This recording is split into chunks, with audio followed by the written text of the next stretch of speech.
What's going on, guys? Welcome back to another Craving Wild podcast episode. We are on episode number 41 with Jason Broadt. We had the opportunity to meet Jason at a 3D shoot and got to chatting, got to bullshitting, and next thing you know, he was on the podcast.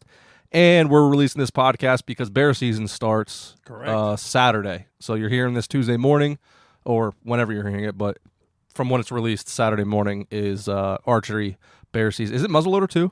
Or is it just the archery? I think muzzleloader starts right before. Okay. I think so. It's like the second week of opening. I'm not sure. All right. So moral of the story is read your regulations. Yeah. Don't take our word for it. But we don't muzzleload. So some form of bear hunting starts Saturday. Yeah. And Jason went on a bear hunt up in Maine in the big woods, and he tells a story about that and a little bit about Cervicide, and we just bullshit like we do in every episode. So hopefully you guys enjoy that. Mm-hmm. Now we'll get into Craving. How's your opening weekend? Shitty because you worked. Yeah. Very shitty. I did just one sit, so one doe. That's about it. So far? Yeah, but we got good weather coming in soon. We do. So we got like a 15-degree drop? Yeah. It's supposed to be raining right now, but it's not. Yeah.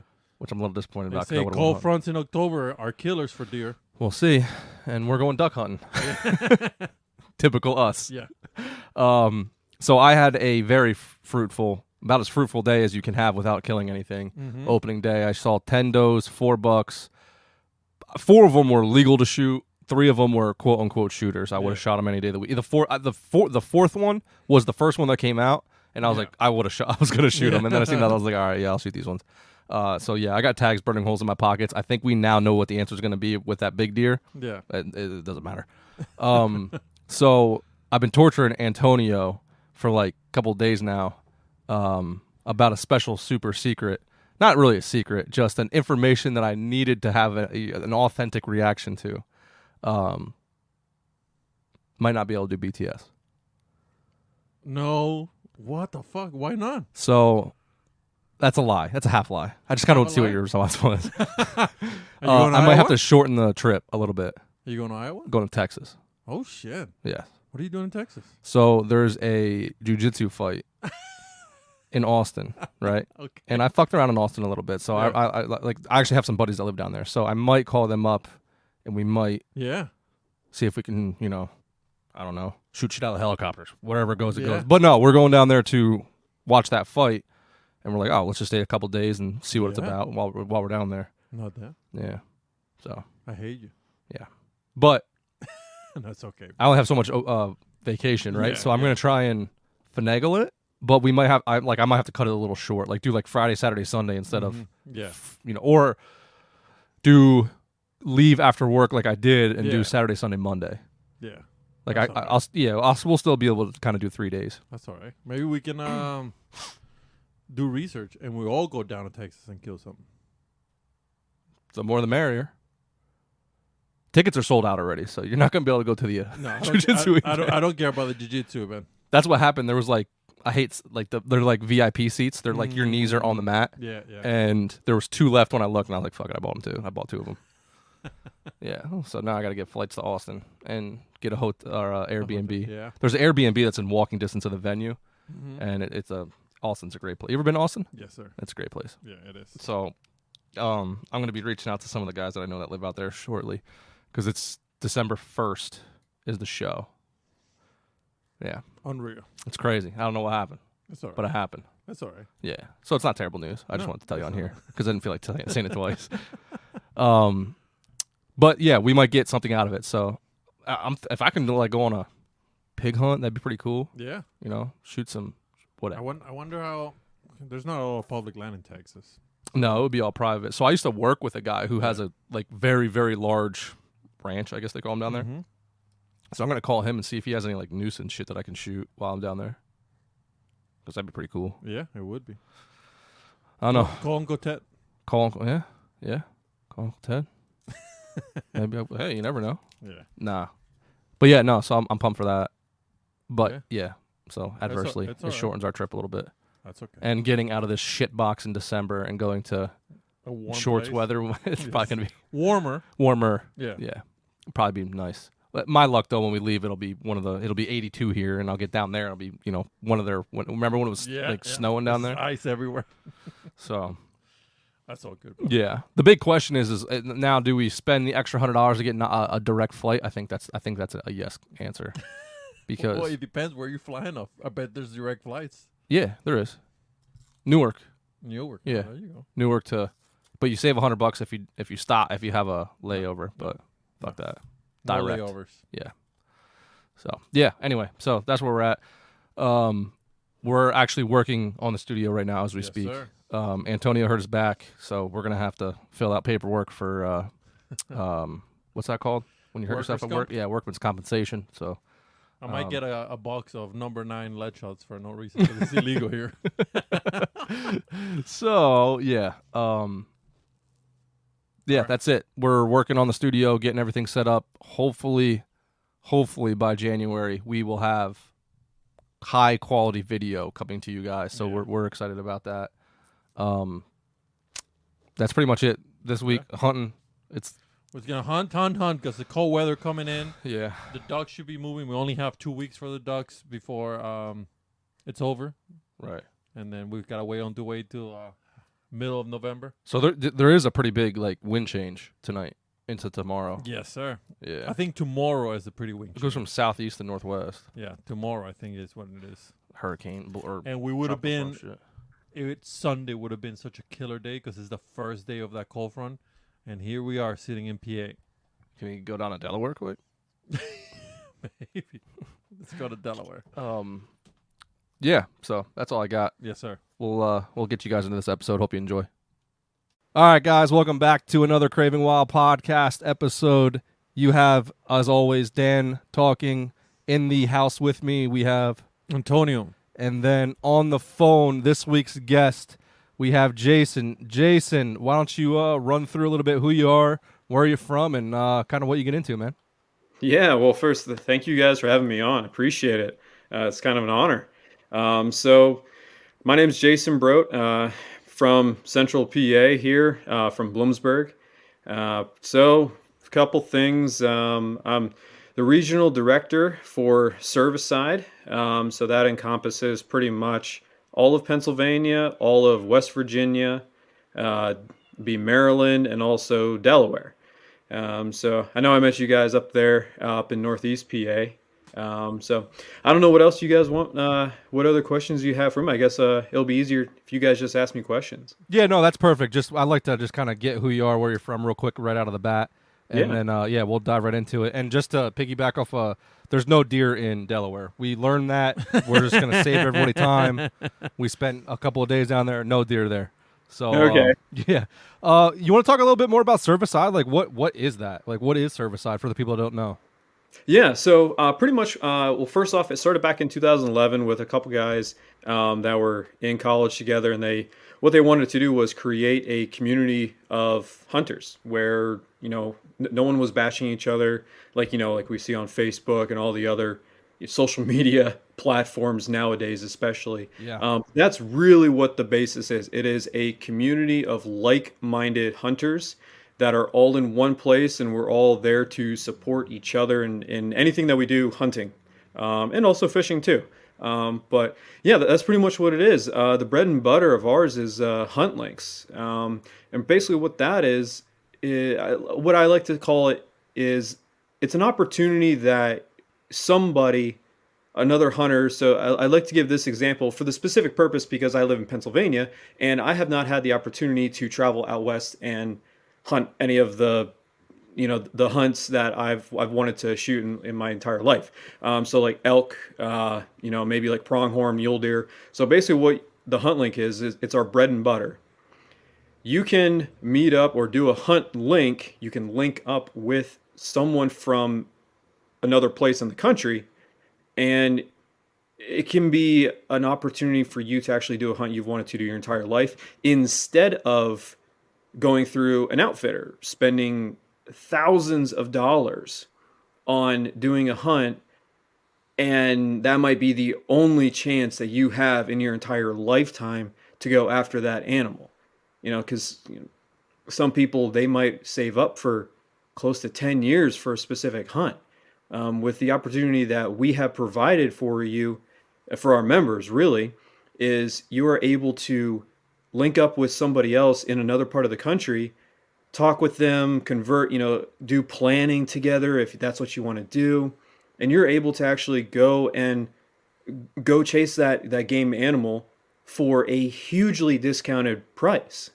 You might not have to go and pay for 7, 8, 9, 10 nights in a hotel. You can possibly, if the person, say, out west allows it, you could possibly stay in their house for 10 days, 2 weeks in order to go chase that game that you really want to do.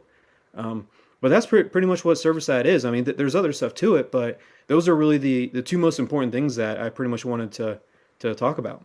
That I really like the hunt link idea. So I'm just going to ask some questions, kind of cleared up a little bit for me too, because this is I really like this. Yeah, go for it. The hunt link. So is this really basically just like you guys created a platform where people like you were saying, like-minded, can get on there and pretty much network and kind of trade hunts? Like, say I got a buddy who lives in Colorado, be like, well, not a buddy, but somebody lives in Colorado. I link up with them on Cervicide, and you go, hey man, like I'll trade you, a whitetail, or a big, bear hunt in PA for a mule deer hunt in Colorado, and like you stay at my place, I stay at your place. Is that how it works, or do you have to be like a confirmed? I don't want to say outfitter because I know that's not like what you guys are doing, but is there like a confirmation to be a person to bring people in on that end, or is it just kind of networking pretty much? Yep. So the first thing I'll point, it is definitely not required to do a trade for trade hunt.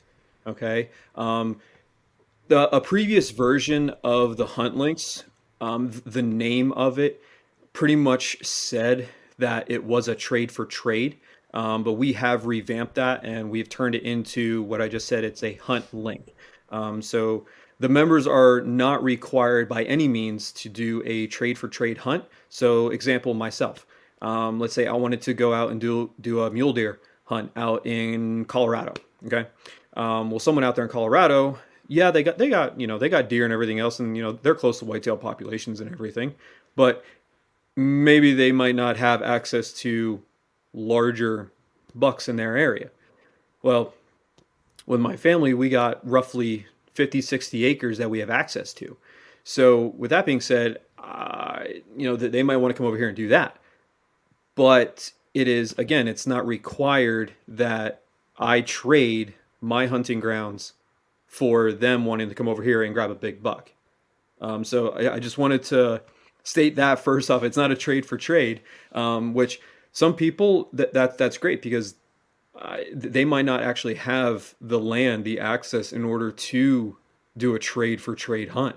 But yeah, I guess that answers your question. Yeah, no, absolutely, man. I appreciate that. That's a really, really, really cool idea. I'm a little bummed on myself that this is the first time I'm hearing about this because I think like that's a brilliant idea. There's just like kind of have a bunch of people like-minded in a realm and going like, hey, I want to go do this, and then people can be like, hey, well, I can provide that for you. If you want to do so forth, so on, and keep going, and and there isn't that expectation of return. So I think that's a really good idea on your guys' part to kind of remove that, trade up, and you still probably could, I would assume, if you do want to do that, like you were saying. Yeah. Oh, yeah. Absolutely. Yeah. Like I said, it's not required. I mean, I know there's example, our operations director Justin, he's down in Florida. He's got land where I think he's on public land he's close to, and he's got some cameras up all the time. He's showing deer coming through. He's showing turkeys coming through, pigs, all kinds of stuff. And I think he had one of our other members who, if I'm correct, was one of our other regional directors.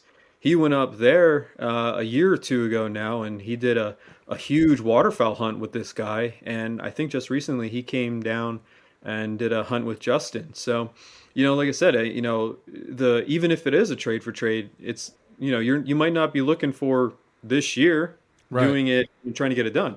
You can plan in the future. I mean, I know there were some talks, a couple guys I saw maybe like a month or two ago on our socials that they're planning for a 2025 elk hunt. I mean, that's a couple years from now, but I mean, it's planning. That's cool, man. That's like endless, just absolute endless opportunity there.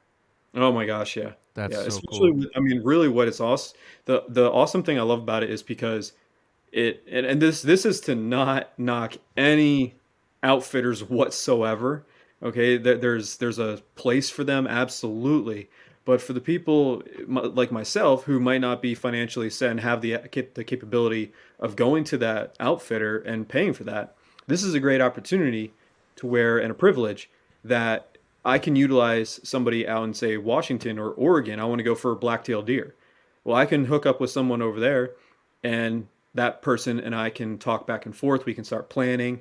I can start getting, I can get a tag, hopefully I can get a tag. Like I can just get over there and maybe I can't stay with that person, but they know exactly where I need to be. They know exactly where I can stay to get the best possible hotel rate instead Mm-hmm. of going through a guide. I mean, the amount of money that you could save by utilizing the hunt links is almost endless. I mean, you can knock it down from possible $6,000 down to like 2,200. Jeez. Yeah, this is awesome. This is real awesome. I might Yeah. have to get myself, and then now for somebody like myself who doesn't know and anything really about it other than what you just spoke about, how do I get myself into this? Yeah, so first thing is you can definitely talk to me. I'm, like I said, I'm the regional director for Pennsylvania, West Virginia, Maryland, and Delaware. Definitely talk to you about that. What kind of the people we're looking for? Because I mean, obviously, what we don't want is we don't want someone coming into our company being a member and just completely bashing the way someone does hunting style over somebody else or trapping over some like we don't want that we don't want anyone bashing we want to have a good quality member base. That's first and foremost. Second thing, there is application you fill out. Of course, our Justin, our operations director, he'd probably want to talk to you just to kind of get to know you, and get the process started. But there's other things to service side too that I didn't really touch on. But like I said, that's really the bread and butter. Is we're a community of like-minded people, and the hunt links is really our number one thing that I would say we are known for. Hell yeah. Well, if to those of you listening to this, take the time and go check these guys out at Service. Is it you guys have a website? Is it serviceside.com or? Yep, serviceside.com. There you go. And I'm sure you guys are on all the social medias. Oh yeah, we are on Facebook. Pretty sure. I think we are on Instagram. If I am correct, I can check on that here in about 3 seconds. We are. Yes, we are. Beautiful. Beautiful. Yep. Yep. So just type in Servicide on Instagram, Servicide on Facebook, and we're on both of those. Go ahead and servicide.com. Check it out. The website is revamped, and we're working on some other things right now, to make it a little bit easier for people to navigate the website. Hell yeah, man. Does excuse me? Does it cost anything to join, or is it like a how does that work money wise with you guys? It does. So this is a privilege to have. You do have to pay some money for it, and what that does is obviously it helps with the marketing, Mm-hmm. but it also helps with just getting stuff to our members, and also I mean like I said, it's a privilege. I mean we have a bunch of partners, and that's actually what I didn't touch on yet. Was we have partners in this industry that have graciously given us some discounts, and I'll just maybe I'll just jump onto that real quick, Yeah. and I'll just give you some of the more popular brands in the industry that we work with. And if you're like an archery guy like myself, XL bow sights, and then one of our most popular brands that we have worked with for a very long time is Badlands. The Badlands packs and everything that they have, their camo and all that. That's one of our longtime partners. Black Eagle arrows. There's a whole bunch of them, like a lot more of the popular ones, like Browning.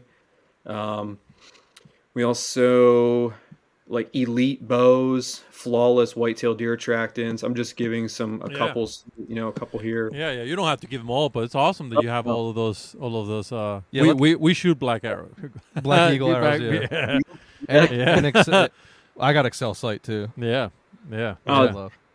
Yeah, I mean, I've yet to get one, but I think I might be grabbing one here next year. Yeah. They're steep, but I'm telling you, Yeah. man, I have 4 of them, I think. Okay. And they're rock solid. I love them. I never have issues with them. I always leave them. I'm not gonna bash anybody else, but I've shot a plethora of other brands, Yeah. and I always just seem to come back to it. So I'm like, this year I was like, you know what, I got the new landslide, and I'm like, I'm done. This is the sight I'm using. This is the one I'm Yep. running with. I love it. Yep, absolutely. So yeah, I'll go back real quick to, but yes, you do have to pay for this because like I said, if you want to be part of this, Yeah. I mean, it like I said, it is a privilege. So basically, it would cost you like $30 a month, which in all scheme of things, it's not that much. But what that gives you is it gives you the chance to be part of this community. You can, I mean, maybe you'll find, a partner, to hunt with. Maybe you and this person in the future are going to be creating maybe a hunt camp that you and this other person and maybe a couple other people are going to meet up every single year. You might go to the example like the northern woods of PA, and every single year you're going to do the bear hunt. It's a big thing. I know some guys already in Cervicide do that. I think they're planning on doing that this year. But it's an opportunity where you can talk to like-minded people because how Yeah. the world's going today, it's we're losing hunters, and it's getting to be a little bit tougher to find people who enjoy the stuff that we enjoy. Mm-hmm. I couldn't agree more with what Yeah. you just said. Yeah. I also Oh, want yeah. to mention that the arrows that we shoot, the Black Eagle arrows, my grandfather shot one of those. That's why I have one of his. Inside Mountain 3D Yeah. joke. That's hilarious. Oh, you're the best. I love you. Oh man. I'm sorry. So, and $30 for this is like it's like what 5 gallons of gas anymore. Like 2 sandwiches at Maybe. a fast food joint. That's like Oh, nothing to yeah. be able to do that. And I think that having to pay for something like that, it kind of filters out the bullshit, right? Like Yeah. I almost want to be a part of something that you have to pay for because I know that the other person on the other side is equally as invested as I'm going to be. Yeah. Versus if it's just free, you just have some schmuck, Yeah. that might be trying to wheel and deal ya or whatever the case may No, be. and when it comes to what you just to piggyback on what you said, you don't want to go to another state in the middle of the woods with some random guy, So when Yep. somebody puts money in, means that they're like- yeah, it's like some gives it some sort of It's like a vetting process. yeah, almost, like a legit person that you. Because you gotta be worried, about, especially if I tell my wife, it's like, hey, I'm going to Some Utah with random- some random guy I just met on an app, and she's Yeah. gonna be like, hold on a second. Yeah, what's his name? I think it's Carl. I'm not sure. Yeah. Yeah, absolutely. And it's also too, you get what you put into it. Yeah. Mhm. I mean, you really do. I mean, if you just, and this is perfectly fine. We have members who pay the $30 a month because they love the discounts. They absolutely love to utilize that. I mean, we have a ton of partners, and and if that's what they want, that's totally fine, absolutely fine. And then we have members who are on the socials almost every single day. Yeah. We have a ton of events where we meet up online through Zoom, through other avenues, in person. It's what you put into is what you get out of it. That's pretty much what it is. So it's if you really want to be a part of a community like this, where you can actually talk to people, meet up with people, and hunt with someone that Mm-hmm. is it wants the same thing you want. Is not going to be Joe Schmo down the road, or he's down the alley Yeah. and he walks out with 1980s real tree camo, and if it's brown it's down. Yeah. You just described my Uncle Jerry. No, that's yeah. That's and to kind of talk a little bit more about the community. I mean, this is why we're having this conversation, right? Is because of the community. Right. Us as hunters, us being individuals who are obviously a little bit more into the media side of things, which we have brands, we're repping brands, we're pushing brands, we're doing stuff like that. It's a good realm to be in, and it's to spend $30 and just kind of immerse yourself in that. It's a good way to meet really, really good people and to stumble across stuff. And you never know. Like we were shooting bows together, never met each other before this. Yeah. You know, we were shooting bows together. What was that, like a month ago? Yeah. Yeah. More or less. Yeah. You know, we were lined up about going on a podcast, getting you on the podcast, and now, you know, we're going to talk about your hunt here shortly. I'm getting excited about it. And then who knows, we might link back up for some shoots. I kind of want to link back up with you for some IBO shoots, to be completely honest. Oh, heck yeah, man. Heck yeah. Because that's shooting 3Ds, and we talked about this on the course. I love shooting 3Ds. I can't judge distance to save my life. Yeah. Like if there was something very important on the line, like if your child died, if I gave you the wrong the distance, I'm not the person to be doing that. You have a 0% chance of living. Noted. So Noted. I got to go walk with somebody who knows what the hell they're doing, and I just love shooting a bow, and I'm just so bad at the judging distance that I want to get better at it. And you know, we talked about it for pretty much the whole damn course. Yeah. Yeah, pretty much. Yeah. To be That's honest. true. Yeah. And me and Jason almost didn't connect at first because he almost made me want to lose my grandfather's arrow, making me do a crazy shot over some trees and some ram. I was just like, dude. Oh, is that when you were like? Yeah, I was like, dude, this is my grandfather's arrow before he gave it to me before he died, dude. Don't be making me. Antonio brings a chainsaw for it. I had to trim some bushes, you know, but you know. He's taller than most people. That's all. But I just turn around, all of a sudden he's not standing in front of me. He's halfway down the lane. Just doing his own Hey, thing. just so you know, that's the arrow that's on my fucking rest. The first day of hunting season. All right, so I was just about to ask you if you still had that arrow. oh, dude, I sent you a picture on Instagram, on your DM. Yeah, that was the first day that we went to Delaware. I was like, I'm gonna write Grandpa's back. Yeah, Oh yeah, you did. I yeah, forgot about that. that's my. Oh, That's fantastic. Yeah. All right, let's Anyways. let's get into your. Whoa! What are you drinking? all right, here we go. Iced tea. Oh, harsh Bird- iced tea. Bird Ooh. Dog Peach. Bird Ooh. Dog Is it like a schnapps? No, man, it's a whiskey. Interesting. It's a straight whiskey, dude. It's good. I'm sorry, but you got to try it. You got to try it. I don't think I've It's- ever had Bird Dog. No, to me be neither. Dude, I don't think I will. At this point right now, I'm not going to get anything else. I'm enjoying it way too much. That's awesome. I mean, you can see. I mean, I'm empty the bottle. It's empty now. That's awesome. Yeah, I Damn. had a little bit left. Yeah. No, That's I won't- all right. No, I won't- that's all right. We're allowed to be a couple sober episodes here and there. Yeah. Oh, yeah. We don't want people to think we're complete alcoholics. No. I do like the sound of the glass and the ice. It kind of just gets me ready, you know. Yeah, I know it does. It does. So let's talk about your hunt, man. Let's just dive right Yeah. into it. Yeah. Okay. So, I gotta start. You got to go back a couple of years from now. Okay. So up here in Bloomsburg, we have at the Bloomsburg Fairgrounds every year the last weekend in January. It's called the Early Bird Sports Expo. It was started 35 years ago now, I think it is, if I'm correct. The year might be off one or two. But it was started by a gentleman here in this area. And basically that's what it is. It's a sports expo. So it's outdoors oriented. And there was a guy who has an outfitting business up in Northwest Maine. And ironically, he graduated high school with my dad here in Bloomsburg. So my dad and our new neighbor, they went down to the show, walking around, run into the guy. They start talking. Our neighbor, he buys my dad a ticket for this giveaway. It's a hunt. It's a bear hunt giveaway. And, at the end of, towards the end of the show, my dad and our new neighbor, they go home. And the guy who owns the business calls my dad up and says, you freaking won this. Oh. He's like, you won. He's like, I can't believe you freaking won. He's like, but you won. So he's like, dude, you got to come back down here. He's like, we got to get photos. So anyway, my dad won the hunt a couple years ago, and he never.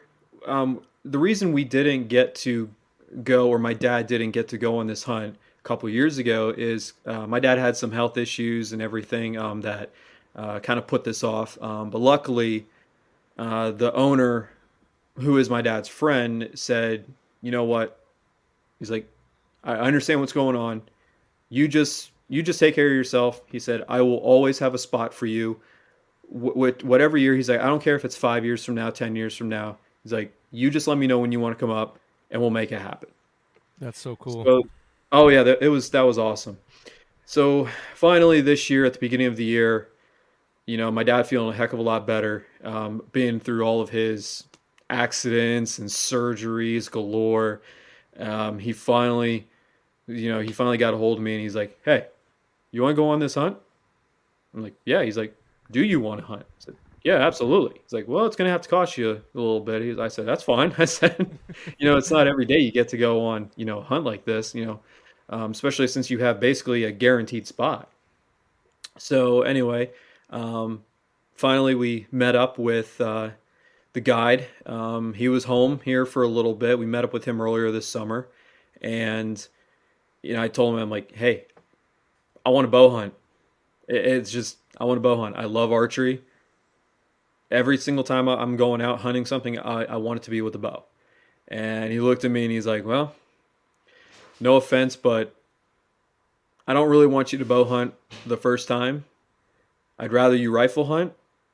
And I just told him, I said, I get that, but in all honesty, I really want to bow hunt. It's a challenge. It's more of a challenge. I think it's more fair chase. It's, with a rifle, it's just, put your head down a little bit so you can get your eye in the scope, make sure the crosshairs are where you want it, pull the trigger, you're done. It's much more harder than that, and I'll get into that here in a second, but I wanted it to be a little bit more of a challenge. I'm physically able to do that. I can pull a bow back. I shoot a bow almost every day, unless the weather is completely torrential downpours and hurricanes coming through. But it's just something I wanted to do. Well, long story short, we get to about probably a month and a half ago now, and get up to the house, and my dad says, hey, sorry, but he called and the bear are just not coming into the bait. So you're probably not going to be able to bow hunt. So I'm like, all right, that's fine. Whatever. I get it. So fast forward, I get done with work on a Friday and get on up to the house, pack up our stuff into the truck, and we leave the house on Friday at midnight. And 14 and a half, 15 hours later, we finally land in at the lake up there. And I am not even going to attempt to pronounce this lake name. It's some Indian name up there. I think it's like 27 letters long. Holy That's shit! a lot. There's less than half of that. Where exactly is this? Oh my gosh. What country? I know. What country? Dude, I think we were less than 30 miles away from Canada. No Okay, shit. so we're All in right. America. We're in What state? Northwest Maine. Okay. You're okay. up there. Okay. You're okay. up there. Up there. Up Okay. there. Up Yep. there. All right. Yeah, we're up there. Yep. So if you go to, I can. So did they open bear over there earlier than everybody? Like in September, or is it what's? Well, so I guess because, of course, Maine, it's far up there, up Yeah. north. There obviously gets a little bit colder up there, and it was consistently in the higher 50s up there all week long. That's awesome. Oh yeah, it was gorgeous. But the funny part was the week before, it was in the 90s up there. Yeah, it's like they've really never seen that for that long before. So when that they had, I think, 7 bear taken during that week before we got up there in the 90s, which was kind of weird. They trying to preserve the meat, they wanted to get that meat cut out. But Yeah. anyway, so I mean, I'll tell you what, I learned a heck of a lot bear hunting. I mean, I know it sounds weird because it's you're hunting over bait, but I don't think people realize, if they've never done this before, I don't think they realize what they're getting into.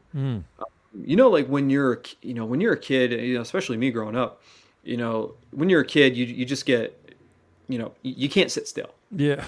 You still can't sit still. Amen, man. Amen. But when your dad takes you out, your grandfather takes you out, deer hunting, and you're sitting in the tree stand or you're sitting in the blind, they always look down and they look at you and you say, you cannot move. You just can't move. You have to sit still, keep your eyes peeled, don't move fast, move very slow, and all that. And then when we get older, once we get, to probably like 18, all of a sudden, we've been out there a time or two and we're like, I can move around. Like normal, like the deer really aren't going to see me if they're 50, 60 yards away. Yeah. That's like your dad telling you, hey, don't make noise because the fish can hear you. So be quiet. It's like, no, fish can't hear me fucking shit. Absolutely. Ask Dan, bro. I blast music every time we go fishing, man. Yeah. Yeah, that's very true. Absolutely. But, sitting there and, thinking about your grandfather yelling at you for moving or squeaking in the chair or whatever it is. I mean, I don't think you realize, like, you cannot move when you are in that stand up there in the North Maine woods. You cannot move. Because the bear, what they will do, and yes, it's over bait. I get that. But the bear, you cannot see them. Like the Maine woods, the North Maine woods, it completely puts the Pennsylvania or this northeastern, north central part of the U.S. and the large thickets of briars and brush. It puts all that to shame. Really? It really does. Oh my God, dude, it's so thick up there. It's not even funny. And now it's not briars and anything like that, but it's thick of smaller oaks, smaller pine trees littering the forest floor. I mean, you cannot see 15 yards in front of you. It's bad. So it's almost like walking in a clear cut 7 years later. Yeah, is what it sounds pretty like. much. Yeah, pretty much. And that's a little bit of a history lesson real quick. But so this area that we were in, it's called the North Maine Woods.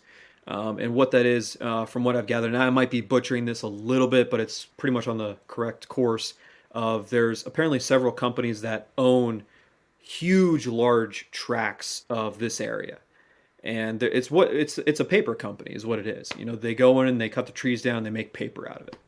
And there's several sportsmen's camps, hunting camps, fishing camps, all throughout this 3.5 million acres, I think it is.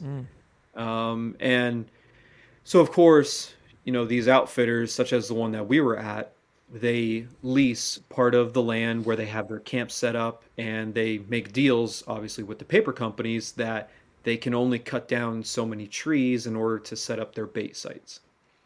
But where I was specifically in my setup, I was up in a tree stand, about probably 12 to 15 feet off the ground, and I was facing directly straight down a tunnel, 45 yards to the bait site.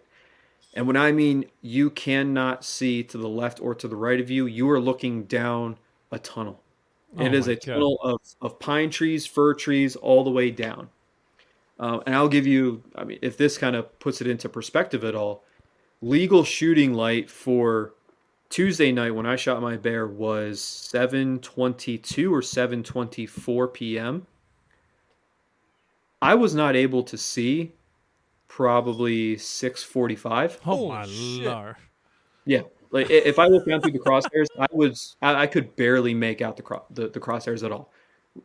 It was just you can't shoot. You can't. Like without making because the bear, it's black. You can't make out the crosshairs because crosshairs are black in the scope. You can't make out anything. For my setup specifically where I was at 6:45, I was done. Damn. So if I knew that if I could easily see a bear, like a figure 45 yards down, looking at the barrel, hitting the barrel, I could easily hear it. But looking down through that scope, you can't make out where your crosshairs are, where the bear is, where's its head, where's its butt. I don't freaking know. That's insane. It's that thick. It's that thick, and I'll tell you what, it doesn't help with those pine trees. You might think, at night when it's not a full moon, it's a new moon. It's dark, but you can still see where things are. You can still make out like the figure of a fallen tree branch or an old log that fell down walking through the woods here in PA. Dude, you cannot see. You just cannot see. So do you walk to the stand? Do they take you to the stand? How do you get in and out in the dark? Airplane. They just drop you in the parachute. That makes sense. Sorry, go ahead, Jason. It's a cable with a carabiner on your zip line back. That would be fucking wonderful. No, so I'll just go over what our like from the morning until the night, but Yeah. basically how we did it. So with bear hunting up there in Maine, you only hunt in the afternoon, in the Mm. evenings. Okay. Um, and the reason is I guess what I was trying to say here a little bit ago was, I never really got onto it was, those bear up there in Maine, especially here in the fall. There's a huge difference between hunting bear over bait in the fall and in the spring. Mm. In the fall, obviously, they've gone the whole summer, eating, fattening up, and they're ready to hit the den. So, with that being said, they're very, very leery about what's going on in the woods. You've always, I mean, at least for myself, when I'm walking down the woods, because I'm a land surveyor by trade. So when I'm walking in the woods, I know I'm really not scared of anything because I know whatever animal is out there, whether it be a coyote, a turkey, a bear, they're more scared of me than I am of them.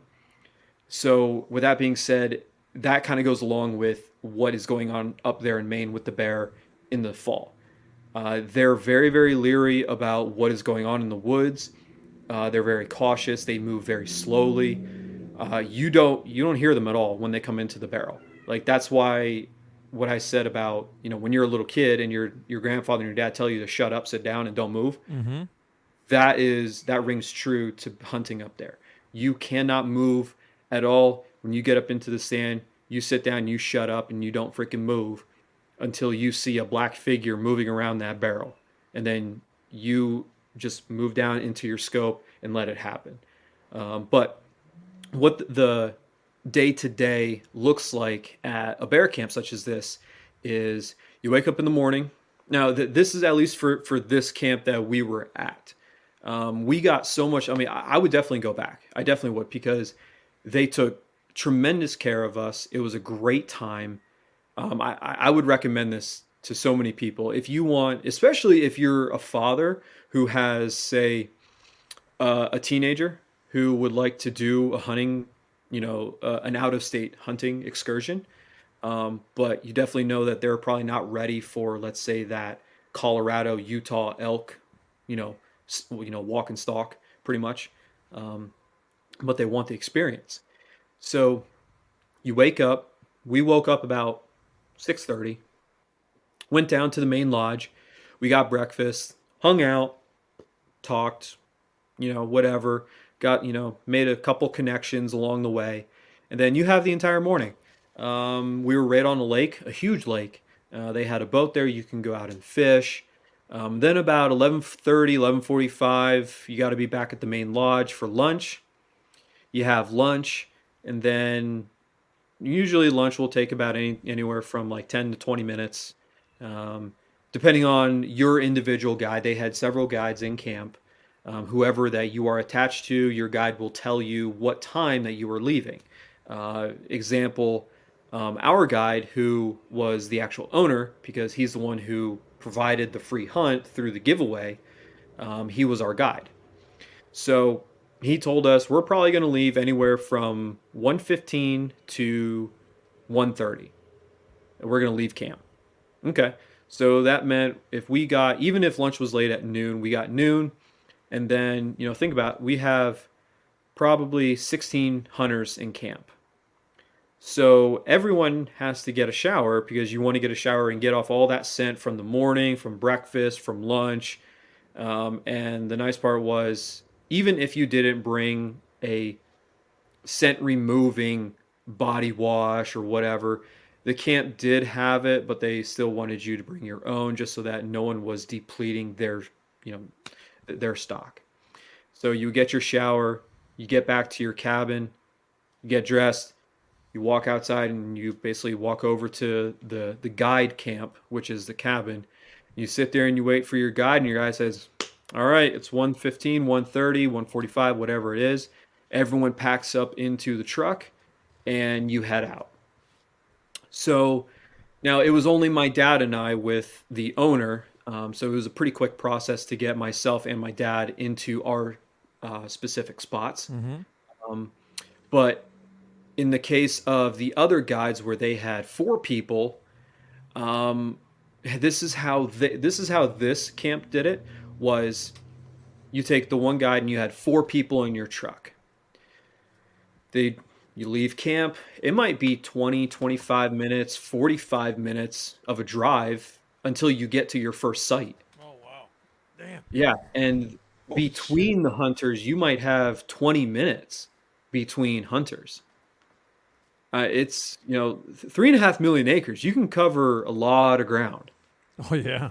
There's a huge that's a lot of land. And these are all log roads, by the way. Like they're not gravel back roads like we see down here in PA. Like township roads. I mean, these are log roads. They're nothing paved at all. I mean, they're taken care of, but this year specifically, they weren't doing a lot of logging. The economy wasn't there for it, so the people that kept up the maintenance of the roads really weren't doing anything just because the loggers weren't in the woods. So the guides had to take a little bit more time in order to get to these stands. But so here's what happens when you get, you're in the truck and your guide. You got 4 of you in the truck. You got the guide and the 4 hunters. So, and usually what happens is the guide will plan it to where everything is in a line.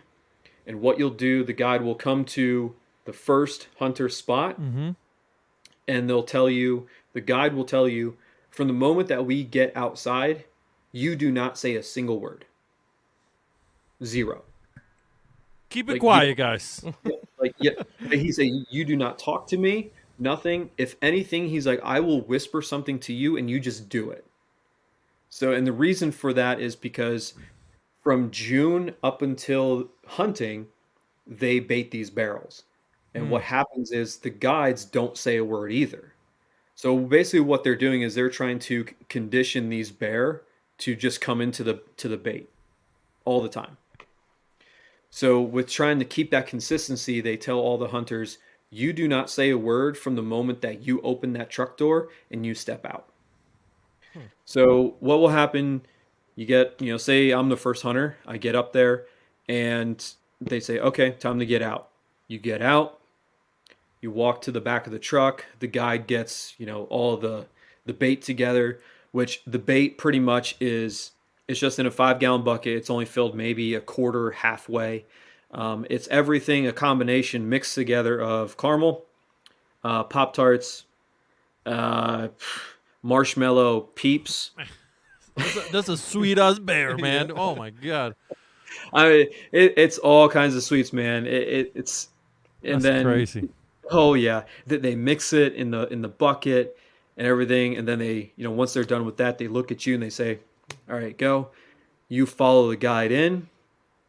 You get to either it's a blind, and all the blinds are they're made from the trees there in the forest. So what they'll do is they'll cut down a 2 to 6 inch little sapling, and they will actually make a little, I guess you could call like a little mini fort, pretty much out of all these fir trees up there. And what they'll do is they'll have like a little small cutout to where you can just stick your barrel through, and you have enough height to where you can have your scope, and you walk in. Example, my dad's stand where he was at, the guide, he built that, but in the backside he had 4, 5, 6 fir trees that he just laid over, and that was the door. So he just took off one tree at a time.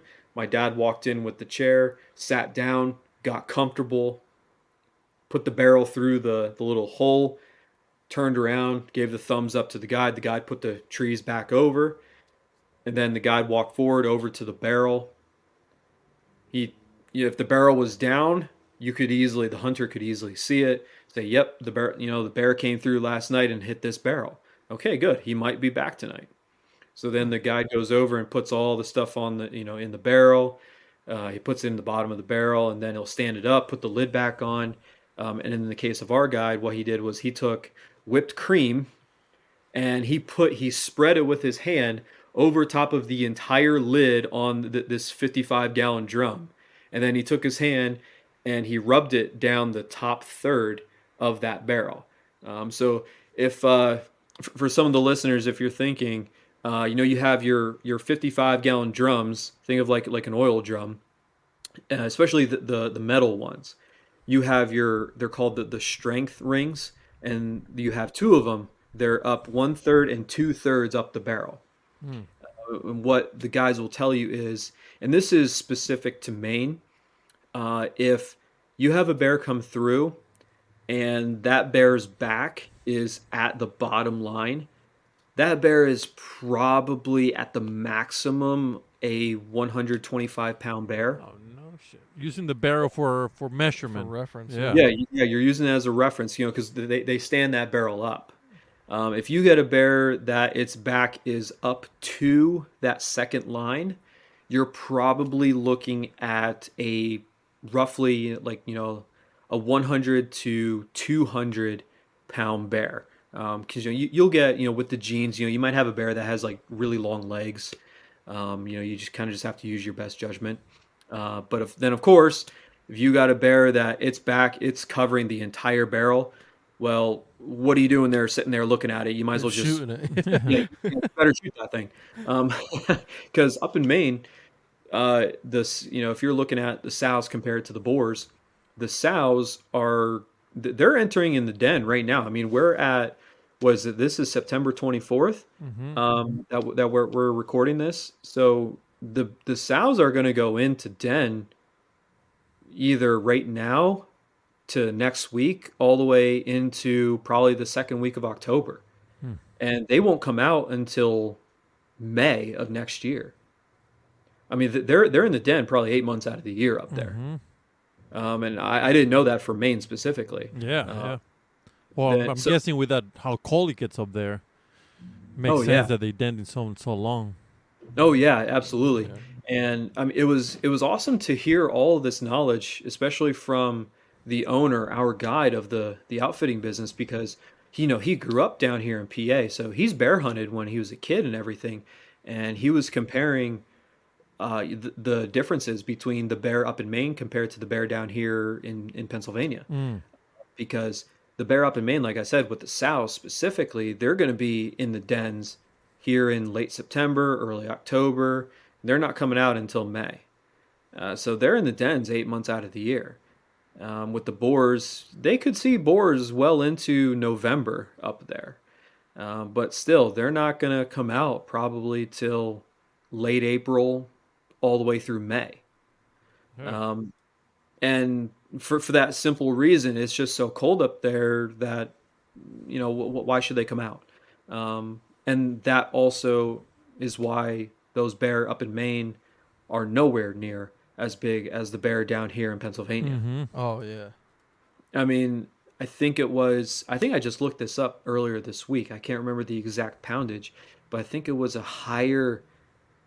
either a higher 800 pound or lower 900-pound black bear is the state record for Pennsylvania. Yeah, I Yeah, think the it's high price- 8. Yeah, the Yeah, I think it's high Price is eight. the guy who shot it. Yeah, yeah, Yeah. That's Um, shot not far from where we're yeah, at. yeah.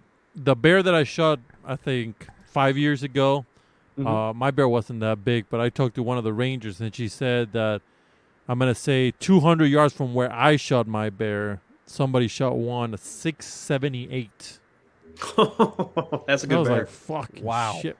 Like That's a mine was like 158. Like a regular, not that big of a bear. A couple of years. And Yeah. I was just like, "Damn!" I was like 200 yards off, but I don't want to shoot 678 and then drag that thing out of there. That's So- miserable. Oh yeah. That is yeah. miserable. I want to get back to what you guys are sitting in. It literally sounds like you're hunting leopards, It does. right? Like Yeah. like you're basically you're hunting Maine leopards is what's going on here. Maine Oh, leopards. yeah. Maine Oh, black leopards. Oh, dude, when I tell you, you cannot hear them come in. You cannot hear them come in. I mean, it's funny because so with my trade, I'm a land surveyor, and I tell people, like when I'm walking through the woods, I'm surveying, let's say like a large chunk of land, but on the outskirts, I have houses that are out and around the property.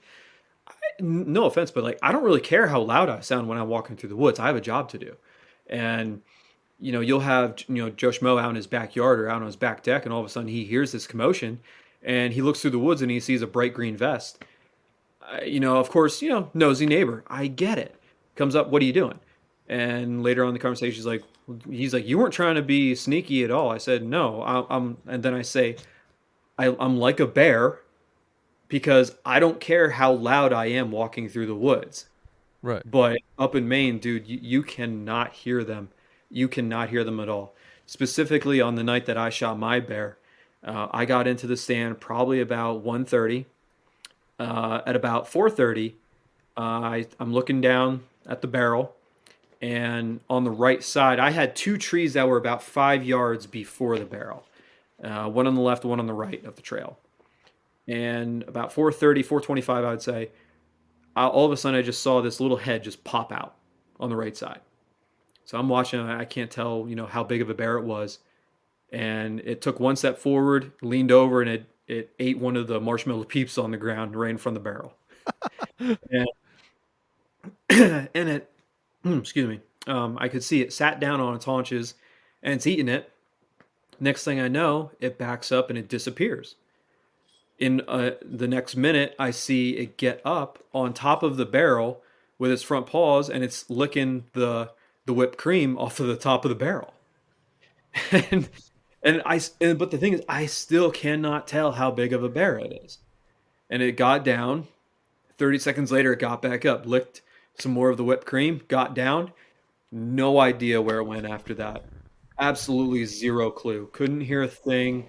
I mean, not to mention that, over the weekend it was raining, so that probably didn't help. Yeah. But Got everything against you. it pretty much. Then fast forward to about 6 o'clock, I would say. I saw a bear come from behind the barrel on the right side, and it circled out and around the barrel. And what a lot of these guides do up in Maine when they put these 55-gallon drums out is they'll cut some saplings down, and what they'll do is they call it a cradle. Basically what the cradle is, you put the barrel where you want it, and then call it like a fence corner. What you'll do is you'll put you put one log down, and then you stack another on top of it at a 45, and you just keep going up until they're just interlocked. Basically what that does is it forces the bear to go out and around these logs, and it forces that bear to present itself to you in the shooting lane. So what this bear did was it came from the back side on the right side, and it walked out and around it. And they're not dumb by any means. They're absolutely not dumb. This bear put its foot up on the cradle, reached up, grabbed a hold of the lid, threw the lid down on the ground, got down to where I couldn't see it, went out, and it reached that lid and it pulled it back so quick that I couldn't get an eye on it whatsoever. And I heard it licking the barrel, or licking the lid of the barrel, all the whipped cream off. Next thing I knew, it got up and it grabbed the paw inside of the barrel and pulled it towards it to where the barrel was leaning at a 45-degree angle towards the bear. So basically leaning left if I'm looking down the shooting lane. And I could see its head. It was just going to town inside of that barrel, looking up all that Pop-Tarts and marshmallow peeps and caramel and everything else in there. And you just can't help but sit there and shake your head, and Nothing you can do. nothing you could absolutely do. They are not dumb animals. So, probably this is about 6:10, 6:15. All of a sudden, then I heard the barrel roll off the cradle, and then it's laying on the ground. Well, of course, it rolled absolutely perfectly. And when I mean perfectly to where I could not get a shot. Of course. Yep.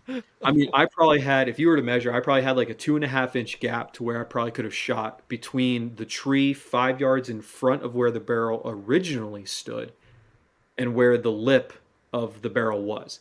And I just saw this bear's head go in and out, in and out, in and out of that barrel and just start licking. Of course, you just sit there looking through the scope, and you're just waiting for a miracle to happen for that bear to do something to where it stands out in front and you can get a shot at it. So finally at about 6:20, that barrel, I didn't see it moving anymore. And I just saw the bear's head come out, looked up the shooting lane, looked up at me. Of course, I'm not really moving. And I forgot that my guide put down a string of these marshmallow peeps in front of the barrel. Well, what this was doing, it was just, boom, just went down, ate, stood back up, out of view, came a little bit further, ate another one. That's hysterical, dude. Finally, I'm like, okay, I watched my guy put down, I think, 5 marshmallow peeps or something like that. Like, Whole all pack of right. peeps down. Yeah, I'm like, all right. And I'm like, this bear, I'm like, if this bear is not by the barrel, that probably means it's licked that barrel clean. So this bear's not going to be here much longer. Finally, that bear came out, took a peep in its mouth, and just raised up, and it just sat there eating it. And I only had maybe a foot and a half gap. I took aim right at the back of the head, the neck, pulled the trigger. The bear just dropped. That was it. Game over. Game over. And the guy told me on Monday night, he said, "Oh, hey, I forgot to tell you. It would be great if you could just drop that bear at the barrel so we didn't have to track it, because where I put you was in a swamp. So, yeah, if you could drop it at the barrel, that'd be great." Well, you did. Yep. So good. I did. Good for you. Yep. So that was at 6:25. And so of course, and this leads into what you are supposed to do after you shoot. Once you shoot, of course, if you shoot and the bear runs off or whatever, you're supposed to listen to see if, it gives that, the death moan of what the bears do. Of course, my bear just dropped. But of course, I stayed on, racked another bullet to make sure, it wasn't going to get up and run. What were you shooting? 30-06. Oh, okay, cool. Yep. So it was, tell you what, shoot it, dude. That thing is shooting darts. Especially at that range. Oh my God, 45 yards. Oh man, it was deadly. So, I mean, there were some people there. They shot some 308. I think one guy said he was shooting. Oh my gosh, what was he shooting? I think he said one guy. Oh my gosh, I cannot remember the round he said, but everyone kind of like perked and looked at him like, "You're really shooting that round, like that small of a round?" Creedmoor? I don't think it was a Creedmoor. No, I can't remember. I really can't. Probably like 243. No, it was definitely not a 243. I think that was on the brochure that said, "Do not bring a 243." Do not bring a 243. 22 You mag. stupid Pennsylvanians. We know this is towards you. Stop bringing 243s in Maine. Oh man, but so I'm like, I sat there and I'm like, I'm looking down the scope, making sure that bear's not going anywhere, and it ain't going anywhere. So I sat there for 2 minutes, and then what you're supposed to do is get out of the stand. You get out of the stand, and then you just walk back out the trail to the road where your guide dropped you off at. And in the case of myself, it was only my dad and myself for our guide. And what our guide was doing at the time with my dad and I set up was he was actually going to park in between us. So therefore, if I shot or my dad shot, he could then come down and pick me up or pick my dad up without disturbing either of our sights. In the sense of, say, the other guides who had 3 or 4 hunters, what you would do is you would, the guide would drive along the road, drop off the first hunter, get them set up, go back to the vehicle, drive up to the next site, down the same road or wherever, along the path, I should say, let's just say along the path or along the relative path, drop off the second hunter, do the same thing, do the third, and do the fourth. And then what that guide would do is it would drive further along that path, out past the fourth hunter, and then they would just sit. And if they didn't hear anyone shoot, and usually the guides are, they can tell if the fourth shooter shot because it sounded really loud, or the third one shot, but let's just say for argument's sake that the second hunter shot and the guide heard that. Well, the guide is not going to go and pick up that second hunter and go with that second hunter and look for their bear. They're not going to do that, because what they're going to do is they're going to drive past the fourth and the third hunter and they're going to screw up their sight because the bear are going to hear that truck coming, and they're going to run away. So that the guide is just going to sit there, and then once shooting hours happen, let's say on Tuesday night when I shot my bear, I think it was 7:22, 7:24, I can't exactly remember. But what they would do is once 7:22 hits, boom, the truck turns on and they drive straight down to the fourth hunter. And basically what they do is the guide will walk back to the blind or the tree stand and get you out of your stand or blind. You will not meet them out at the road. And the reason being is because these bear, again, have been conditioned so much that they know what's going on. They know that one person has been at this bait site since June. So these guides are not going to screw that up for 5 nights right in a row. They're not going to do that. So you sit still, you don't do anything. The guide will come in with their flashlight. So if there is a bear there and you don't know it, or the guide doesn't know it, maybe that bear is sitting out beyond the barrel and it's just watching. All it does is it just sees one light. Therefore, it thinks there's only one person there. So they'll get you out of the blind. They'll get you out of the stand.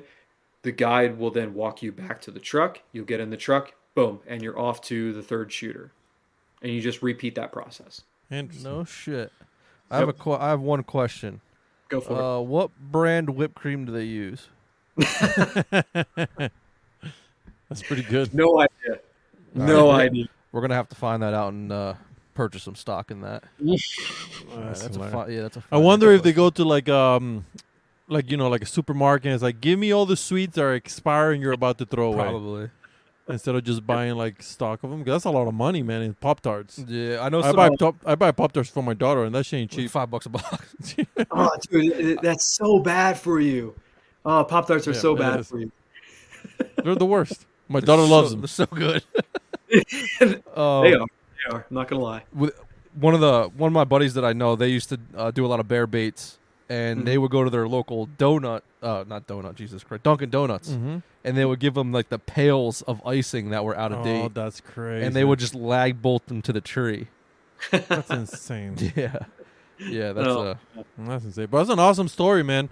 Hell yeah. How did you combat bugs? How were the bugs up there? Yeah.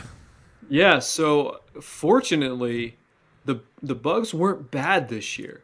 And the reason is because there was so much rain up there throughout the entire summer. It was pretty much raining. It rained a little bit, at least once every single day up there during the summer. No kidding. It did. And it's our guide said for all the years that he has been not only a client up there, but he eventually turned into a guide himself up there working for that outfitter. And then eventually the owners then sold it and he bought it from them. And he said, this is just a weird year. But normally what you do is nothing. You just deal with it. You have to deal with it. It's just that. Can you bring Thermacell or anything like that?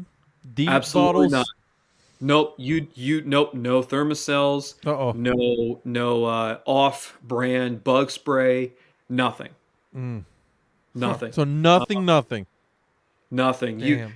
They obviously you can bring like a bug net you can put over top of your hunting cap or a boonie hat or whatever the heck you're wearing for a hat. You can put that over top of yourself, but you're not putting on bug spray. You're not putting on you're not bringing a Thermacell. You're not bringing that. What I put that on for ticks. Permethrin.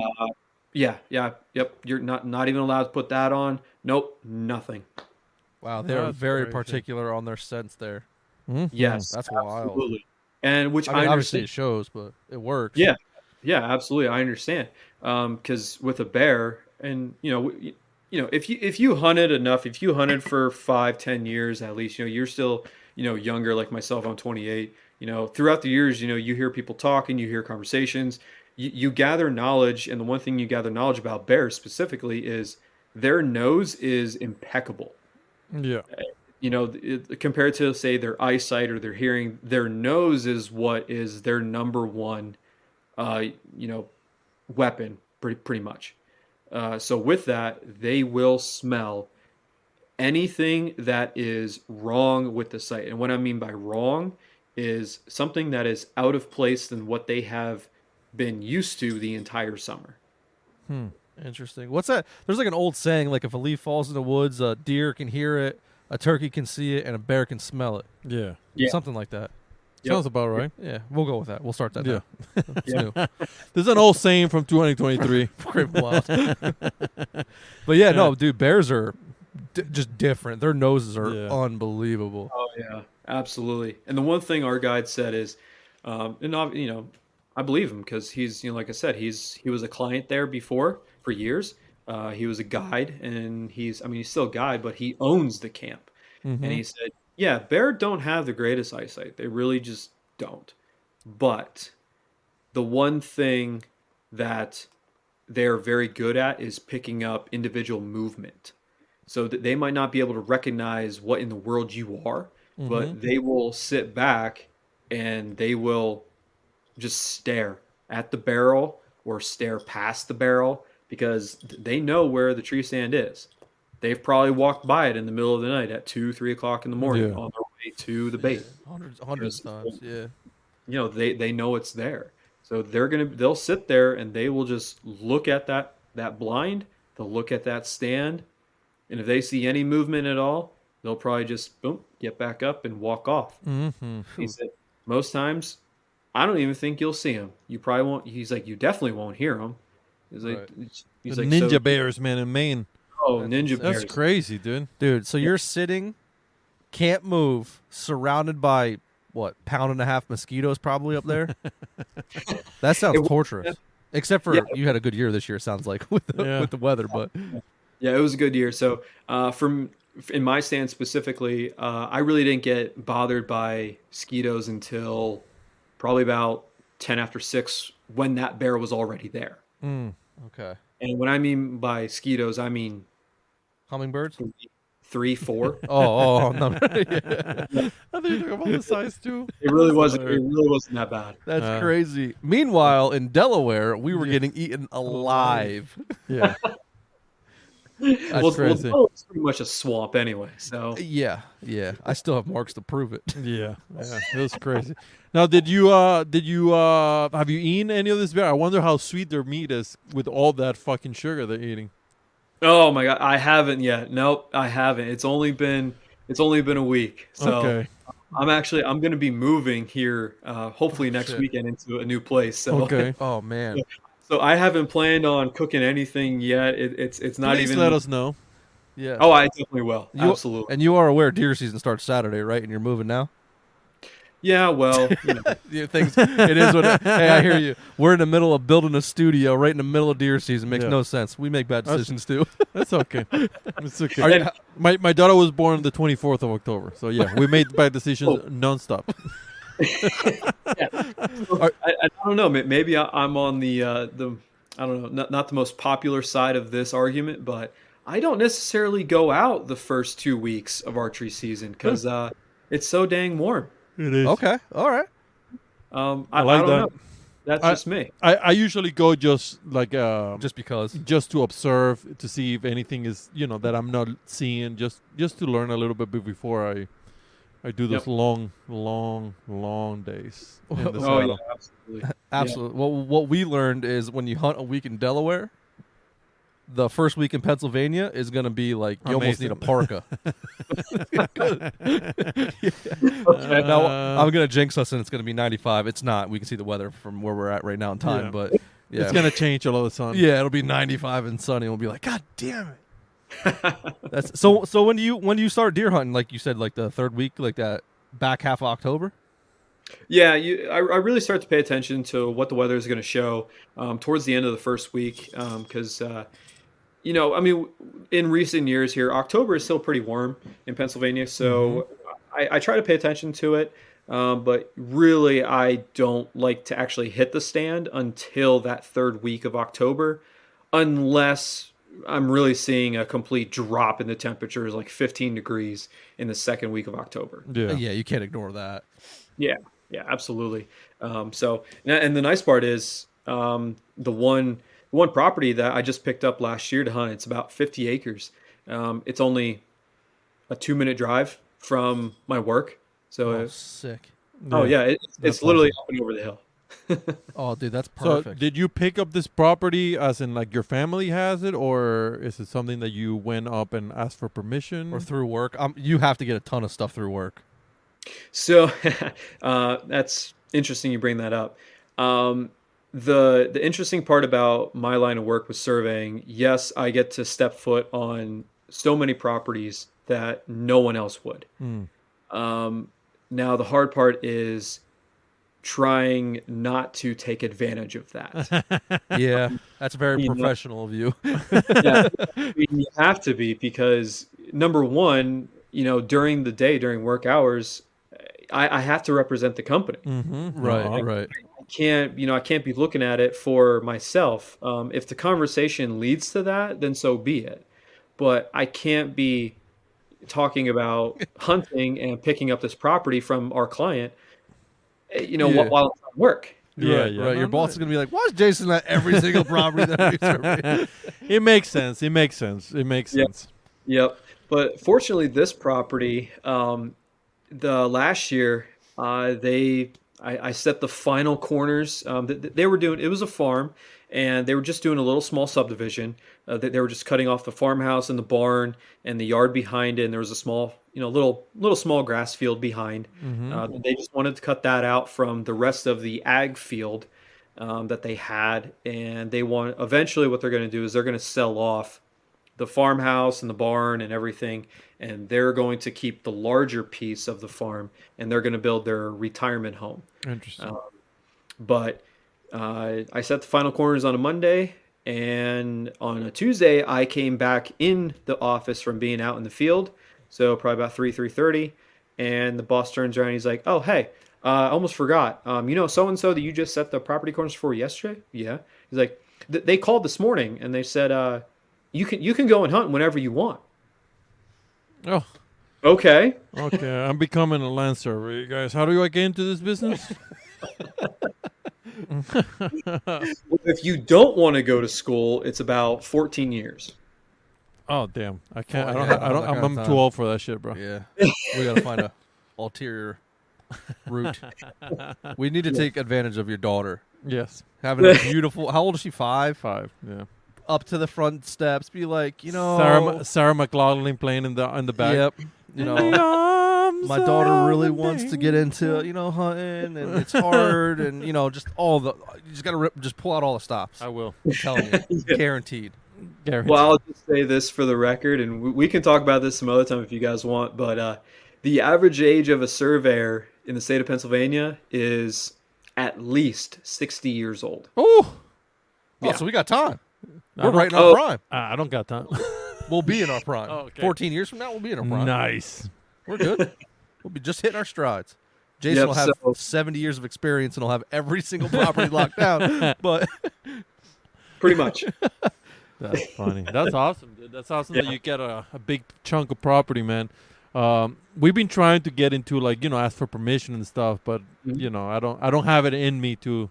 yeah, I feel like I'm it's stepping awkward. on it. Yeah. So it's even awkward. like you were saying, like being professional. So I used to do a lot of kitchen remodels, bathroom remodels, additions, stuff like that in Jersey. And it's the same thing, right? Like these people usually had a bunch of land and a bunch of money. Yeah. And it was it's awkward to be like, hey, can I hunt your land? Like they're paying you to do whatever in their house. So it's Yeah. like you said, you don't want to take advantage of them. It's a weird dynamic where it's like from the outside you're like, oh, you just be able to hunt them all. I'm like, Yeah. it's weird. And then some people are very anti-hunting, and then obviously now like you can't be bringing up hunting and then risk them literally kicking you off the job because they don't want that. They don't want that in their house. So it's a very absolutely. weird thing, especially in Jersey. It's you Oh, never know yeah. what you're gonna get over there. Oh, you don't even have to get me started on the people from Jersey. They're in the world of surveying. They think surveying should cost $200. Yeah, yeah, Well, exactly. Yeah, It doesn't. It doesn't. It's Jersey. it's yeah. Yeah, it's Jersey. Hey, Yo, and I love Jersey. We got some Hey, Jersey we people love- coming on we the love show. you Jersey we love people. we love the Jersey hunters. It's just y'all are connected to the bad folk, we'll call them. There you go. Back There you go. Non-desirables. The bat folks. So what's your goal? Like, what's your a goal? As Jason himself is going into a deer hunting season in PA, like, what's your goals? From year to year. So from year to year, so the awesome part about first off, this year, that's a great question because with Pennsylvania transferring over from the paper system of turning in your doe license to going paperless and going on the internet, that was actually somewhat of an advantage for me. I got 3 doe tags this year. So I'm pretty excited about that. But usually what I do is I'm going to knock a doe down immediately. For the simple reason that I'm not leasing this property that I said before. I'm not leasing it at all. They literally called and told my boss to tell me, you can come and hunt whenever you want. We just ask that you call us and let us know when you're going to be there, whether it's scouting or you're going to be hunting. That's the only thing that we ask. We don't want any money from it or nothing. Just come, shoot some deer, have fun. You should give him some money. Or some like a loin or something. So the one thing that I will be doing is, and actually the owner did ask me this. So he has his own hunting camp with some longtime friends up in a neighboring county. But the only thing he asked of me is, if the first deer I get, that's his. Oh, and I'm like, oh, absolutely.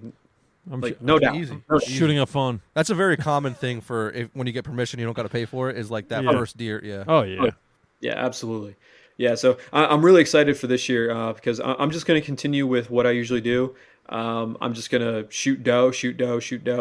I'm not one to look for that target buck really because that's just putting way too much time and effort into something more important in my life that I could be putting more effort into. I mean, we don't have to get into this, but I'm starting to become more of a businessman myself. I'm working on a couple of different business ideas that I have in mind. But I mean, hunting will always be a part of my life.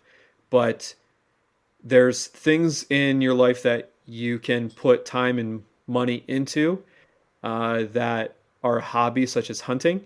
And I love it. Absolutely. I would not trade it for the world. But there's other things that will definitely help me along in life that, I'm going to put more time and energy into that will help me out and my future family out. And not saying that hunting won't do that and getting into the outdoor industry won't do that. But I'm just saying I'm going to shoot doe to get the meat. Right. And then if I'm sitting in the stand and when it gets to, late October, early November, and I got that nice buck rolling through, then yeah, I'm going to shoot him. So it sounds like you're more of like an opportunist really when it comes to that's that's the beauty of, like, we were kind of talking about this on the last episode, is like, it's your tag, man. Like, you can do whatever you want to do with that tag, and anybody can, right? Like, anybody can do whatever you want. You shouldn't have to explain why you're doing it like that or whatever. And it's really cool, like, having this podcast platform. We get to talk like guys like you and just get your viewpoint on like how you fill your tags, like how you want to fill your tags, what's your plan. Stuff like that. Like some guys come on, they're like, I start the season off, I'm chasing a big deer, and then as the season goes, like that size number, we'll just say number like in inches, it goes from 150 down to 140 down. Rifle season, it's like, all right, now I'm just trying to fill the freezer because now I'm getting might be in a meat crisis or something in the freezer. Then you have other guys who are like, no, I'm just chasing big bucks. Like, I'm the only one that eats deer meat, so I don't need the deer meat, and I'm just chasing bone at that point in time. And then you got guys who are like, I just love to be in the woods, so I'm squirrel hunting, duck hunting, deer hunting, whatever. Yep, yeah, it's absolutely. wonderful. Yeah, and maybe I don't know, maybe I'm the minority when it comes to this point of view, but I wish those people that are always chasing that bigger buck and they might get only 1 doe tag, maybe 2 doe tags a year. And they're always chasing that bigger buck throughout the entire season until it comes down to the absolute last day and they see a doe come through and they're like, all right, well, I didn't get my buck this year, so boom, and they drop a doe. But they had another doe, a doe tag. and this is by no means offense to them whatsoever, but if even though you might not need the meat at all, maybe your extended family might not need the meat at all, there are resources in your local towns, for homeless people and for other resources that you could utilize, that you could give that meat to.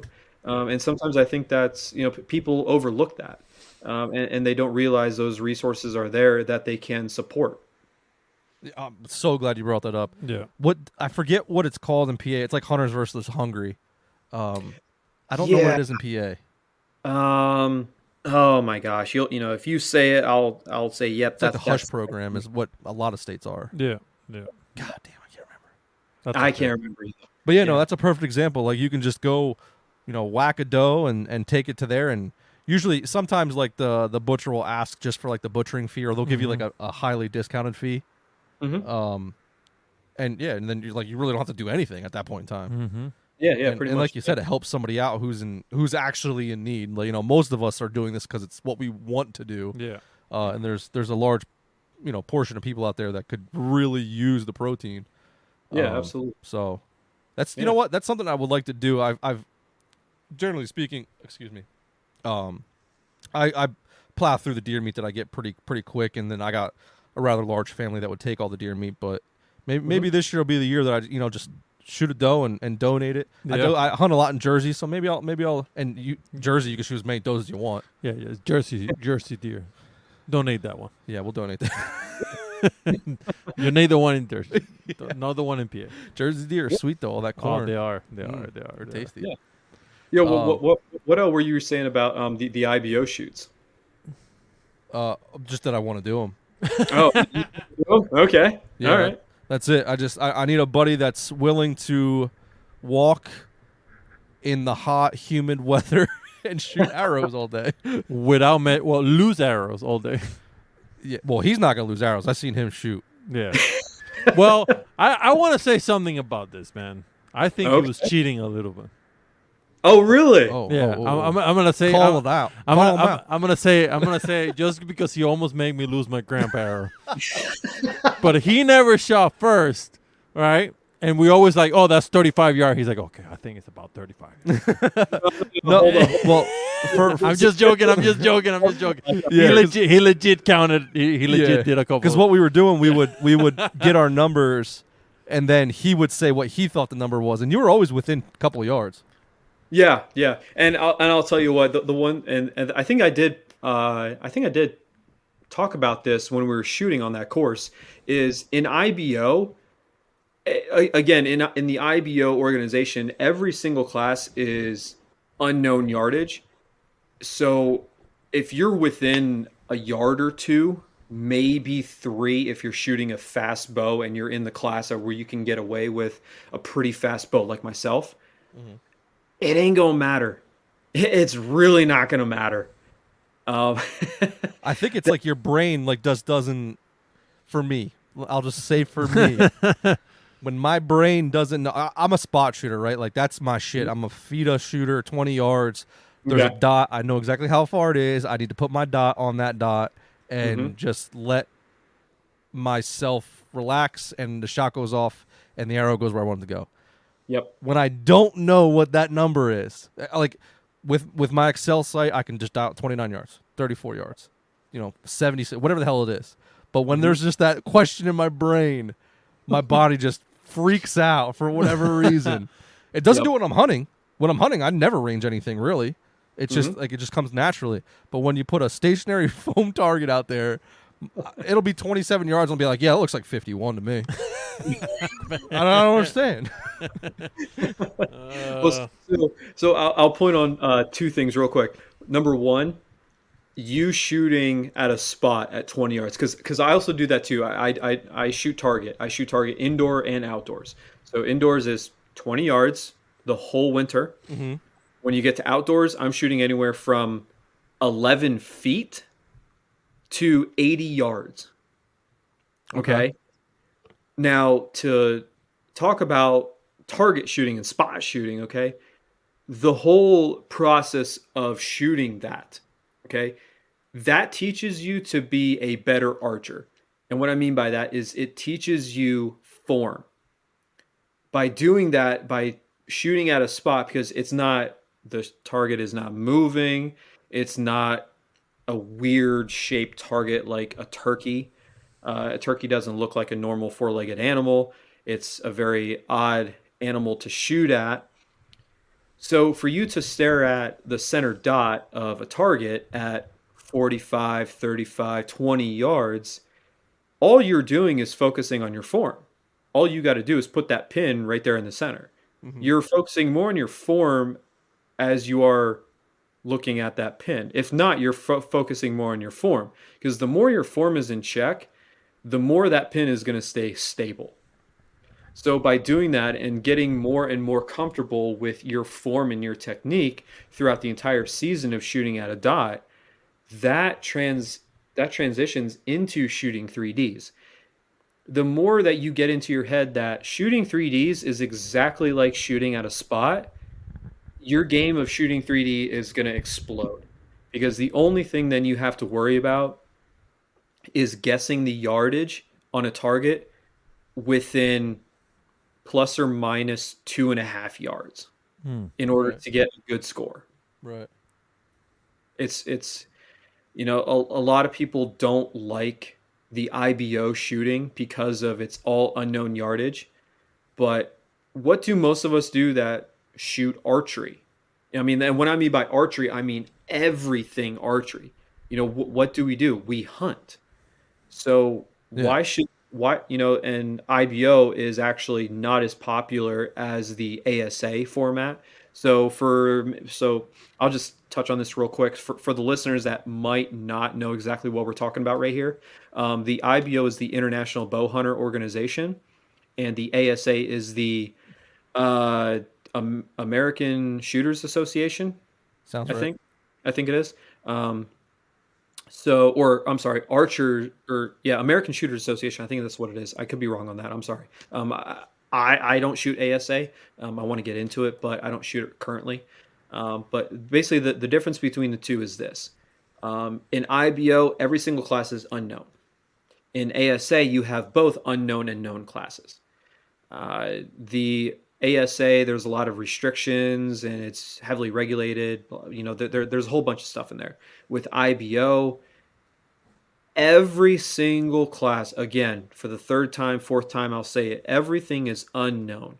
So if you're a hunter and you want to get better at judging yardage to where you don't have to guess, an IBO shoot would and could be of benefit to you for actually trying to practice for the hunting season.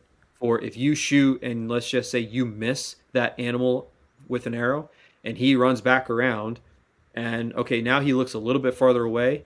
Well, you knew what you thought the yardage was and you shoot and that arrow went below it. Now you kind of have a better idea of what yardage he's standing at. Mm-hmm. So I think the IBO organization and the shoots are much more of importance for hunters than ASA. That is just my personal opinion. There's probably going to be a lot of people that disagree with me on that, and that is absolutely fine. I have absolutely no disrespect to them whatsoever. I want to shoot ASA. ASA is more prevalent in the southeastern part of the United States, and the IBO is more prevalent in the northeastern part of the United States. So naturally, that's what I shoot. I shoot IBO. Yeah, I couldn't agree. So ASA is Archery Shooters Association. There you go. Yeah. My buddy will be very disappointed that I didn't know that because we talk about it on a weekly basis because he lives in Tennessee. Shout out to you, Bones. And he shoots ASA. He's invited me down there a couple of times. So if you want to go on a road trip one time, just saying. Hey. I agree with you, man. I don't think you can argue the fact that shooting IBO or any unknown, like just going to your local 3D shoot and just not ranging it, is going to make you a better archer in the long term. Like I don't really think you can argue that. Right. Yeah, you might lose some arrows here and there on that quest to become the best archer you can be, but theoretically, if you're a good archer, if you know the distance, now you're just seeing how close you can get to the dot. Like it's just overall form, overall like mechanics wise, just making sure everything's perfect every time.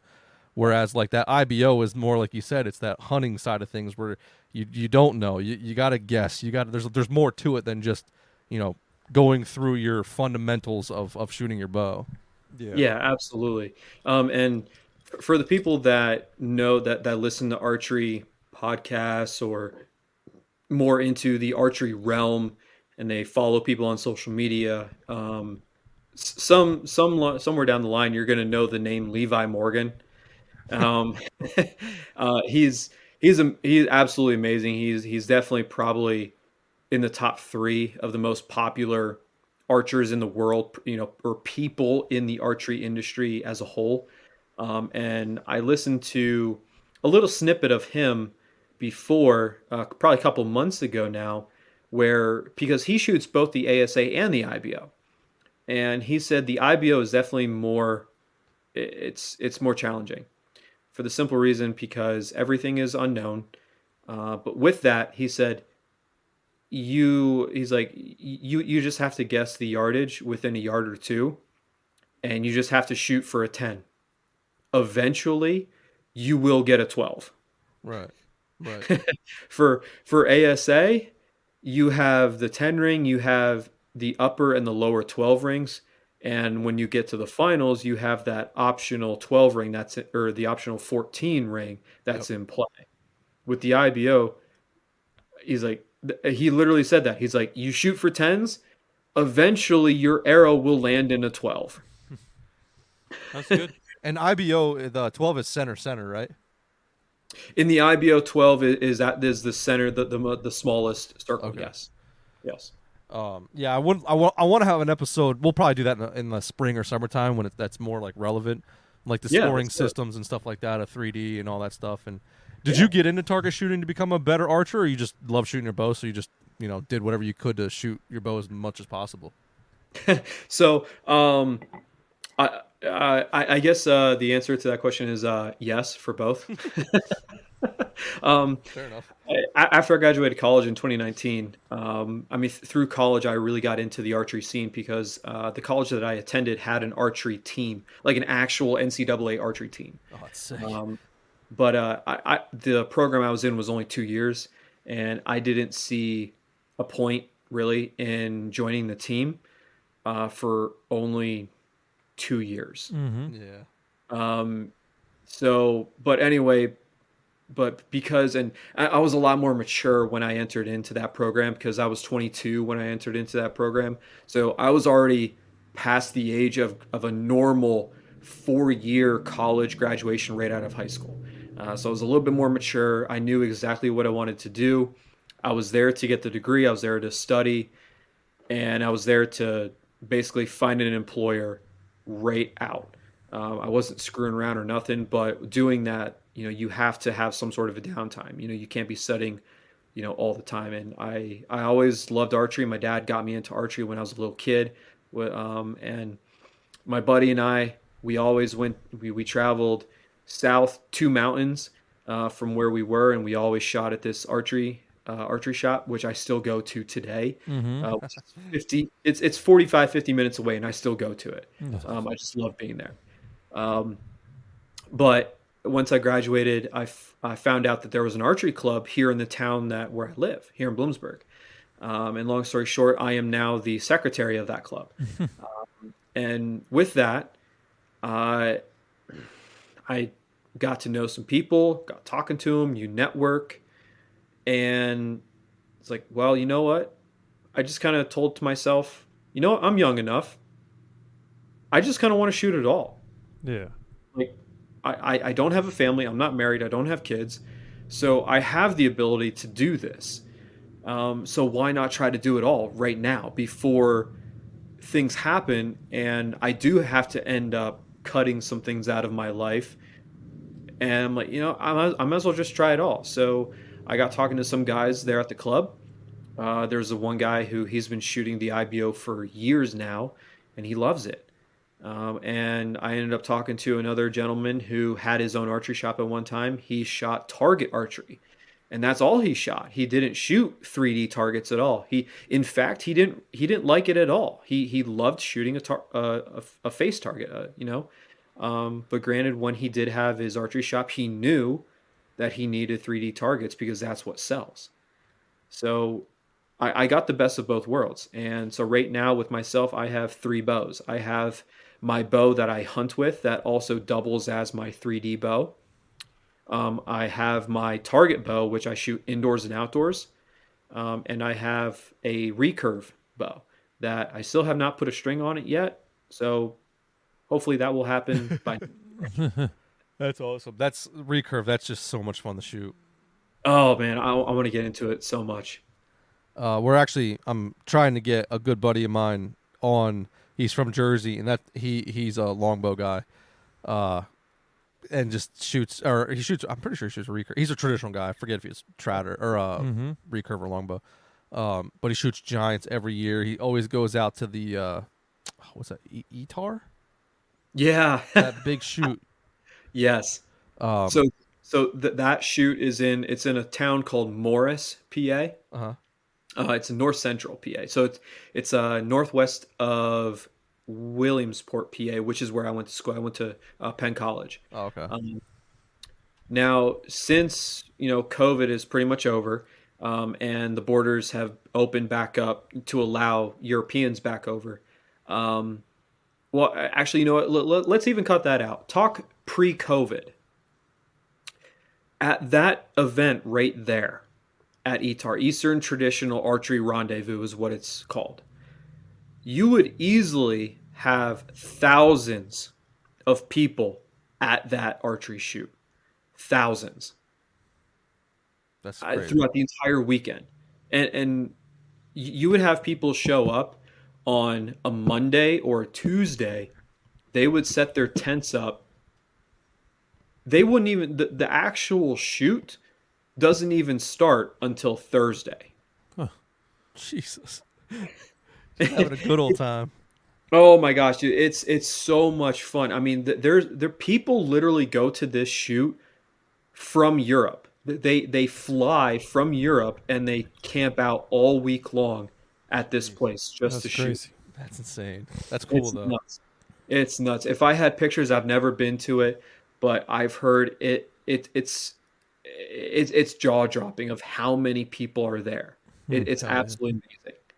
And then of course, a couple weeks later, then you have the shoot for all the compound guys, which I'll raise my hand to that. And if you talk to anybody who is a full-blooded traditional guy, recurve longbow, they pick on us compound guys and they say, you're still shooting with training wheels. Yeah.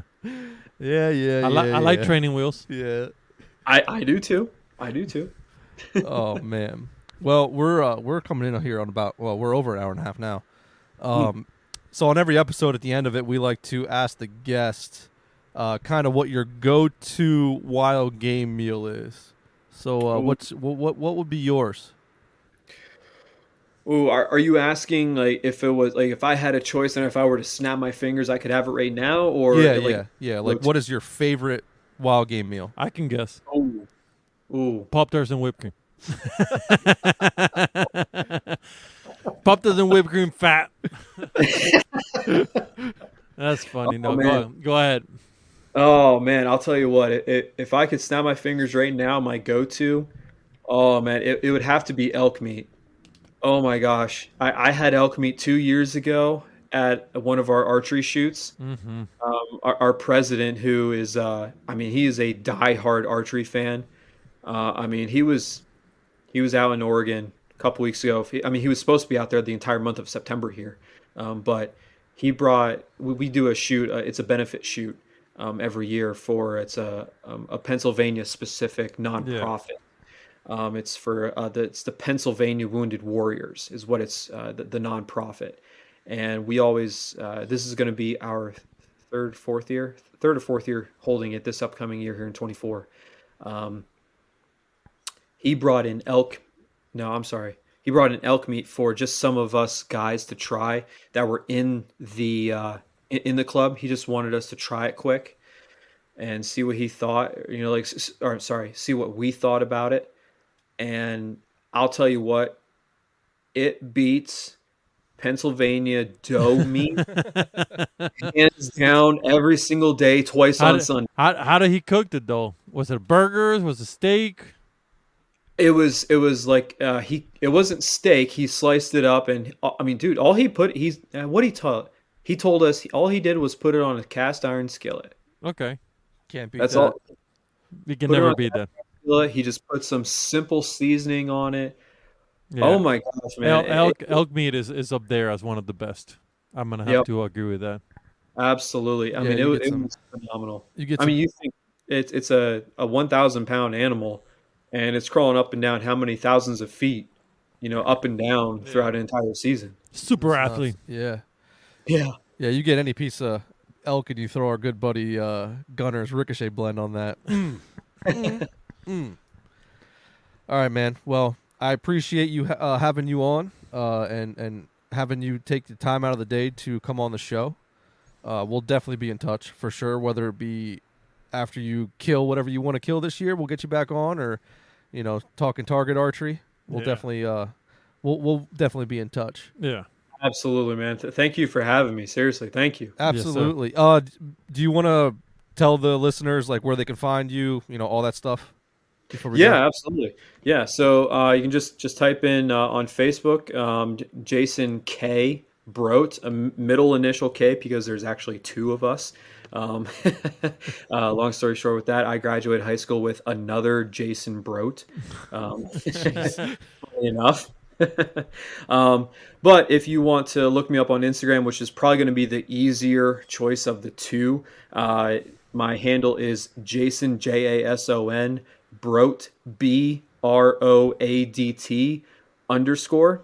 _. That's my handle on Instagram. That's the way that you can find me. Cool.